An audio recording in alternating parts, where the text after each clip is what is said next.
nyuma yuko mu minsi itatu ishize Natasha Nana ndetse na Kimenyi Yves bagiye kuri live ya TikTok bagatangaza ibyatumye benshi batangira gutekereza ko Natasha Nana ndetse na Kimenyi Yves bari mu rukundo nyuma yuko harashize iminsi ahwiwiswa ko Kimenyi Yves ndetse na Miss Mihango batandukanye. Uwitwa Natasha Nana agarukanye ubutumwa ku bantu bari bishimiye ko ari gukundana na Kimenyi Yves, abo byababaje babifashe nkaho ntacyo bibabwiye, agenura ubutumwa kandi by'umwihariko ngo ababloga ndetse n'abanyamakuru b'i Kigali. Nta mwana mfitanye na Kimenyi, nta bana mfitanye na Kimenyi Yves. Habi icya kabiri nshaka kuclearinga ni kino, ngiye mfite abana, nta mwebwe namuzi ngo ni impanga. Oya, mfite n'abandi, nta mwana mfitanye na Kimenyi, nta bana mfitanye na Kimenyi Yves. Habi nta n'umwana n'umwe mfitanye nawe. Abanyamakuru nimbara ababloga bo mu Rwanda bafite ukuntu bonyine baba bishakira views, ndabyumva akazi karabuze rwose haribi, ariko sometime ni muzajya mujya kuvuga ibintu nimukajya mushiramo sometime ibikabyo, nimukajya mwumva ibintu by'ibice ngo garuka ushireho ukora iki. Oya, ujye uvuga ikintu ufitiye amakuru ahagije. Mwe muraza nyine kubera kwa byandi byanyu bita ngo gutwika, mugatwika mwangiza gutwika mukigendera. So guys, jewe nta sindi involved yo kuba umugabo n'umugore baratandukanye ngo ni ngewe. Hoya kandi haga ni ngewe, nimba baranashwanye ibyo bashwanye nibo babizi nk'aba bantu, nge sindimo.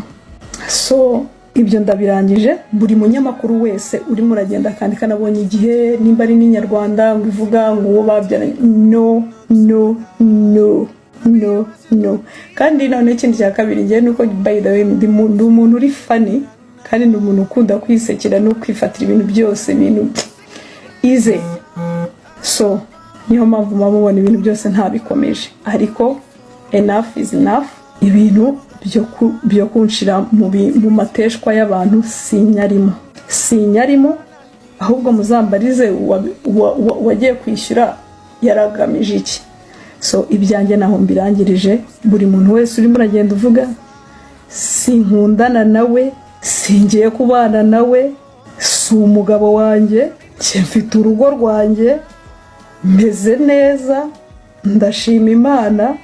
Buri muntu wese wagendaga akiyandikishwa ibyo yiyandikishwaga ize.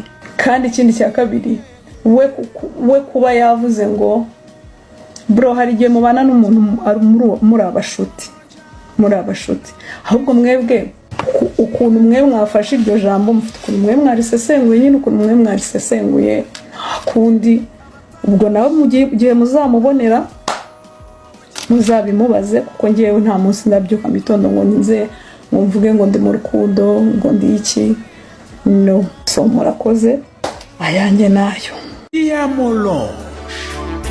Iyi ni bare resto VIP ijyanye n'icyubahiro cyawe, ubu sirimo i Remera mu Giporoso. Muri Tiamo Lounge uhamagarwa n'umwihariko w'isuku no gususurutsa, biherekejwe n'amafunguro afite icyanga n'icyo kunywa gihashye icyaka. Amahitamo akaba yawe. Tambuka rero wishimane n'inshuti n'umuryango, imiryango ibifunguye iminsi yose. Tiamo Lounge ikimaranza riti wisiganwa n'amasaha, amafunguro ya mu gitondo ahora ari tayari. Bife nayo ikaba iteguye guhera saa 5 kugera saa 9 z'umugoroba.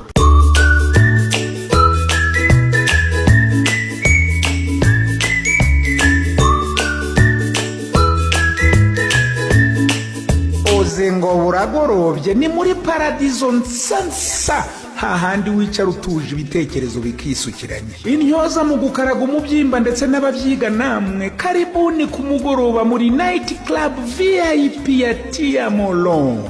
Tuhakubura urukweto, turuhura ubwonko, nibucya twanzike ku murimo. Abatararonkera muri uru rugo ruhire mwisiganuza, ahubwo nimuhagere mwishirira amazeze, bitiyise muvunyishe babategurire, nibinarimba babazanira amafunguro aho mushaka. Tiamo Lounge ni i Remera mu Giporoso, imbere ya gare, neza inyuma ya station Orix. Parikingi yaho nayo iragutse ku buryo yakira ibinyabiziga byinshi cyarimwe kandi mu mutekano usesuye. Telefone yo ni 079 61 24 77 cyangwa 0788 30 24 56.